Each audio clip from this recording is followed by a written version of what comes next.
I had read this book. It was probably within the last year, or definitely within the last year, with David Goggins, Can't Hurt Me. And he talks about like people who say stuff, right? They say things and they don't believe in it. And so I'm like reading some of the stuff that I've written. I was like, wait a second. And am I the hypocrite? So I have the SportsEpreneur blog and podcast that we do. And I was like, I went back and I started reading some of my older posts and I said, you know what? I'm not that hypocrite, because what I realized is what it was self-talk. So if I write a blog post, if I do a podcast, and like you just said, and no one does anything with it, it doesn't matter because I'm doing something with it. Maybe it's just like a way of me journaling, a way of me doing these things. And I hear you saying the same thing. A lot of this is self-talk. It's just trying to build yourself up to be a better person. And I think you have these epiphanies along the way. And more than anything else is you're putting yourself out there.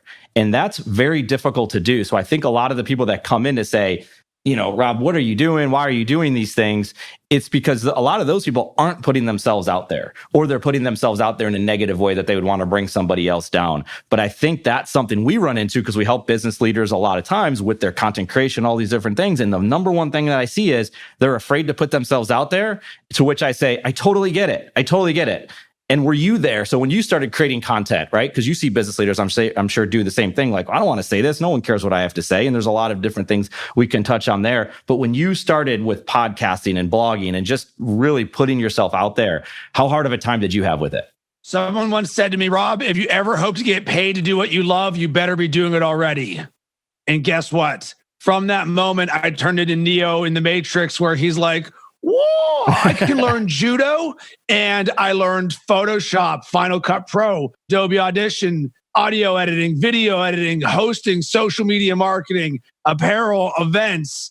I turned a sports blog into a creative agency one day at a time with self-guided learning on my own. So because of that, it was never a problem of fear of putting myself out there, because putting myself out there is the path to get to where I wanted to go. Because if no one knows that you exist, how are they ever going to hire you? Like, how would anybody ever hire me to create a marketing campaign or be the host of a show or talk about sports if I'm not already doing those things?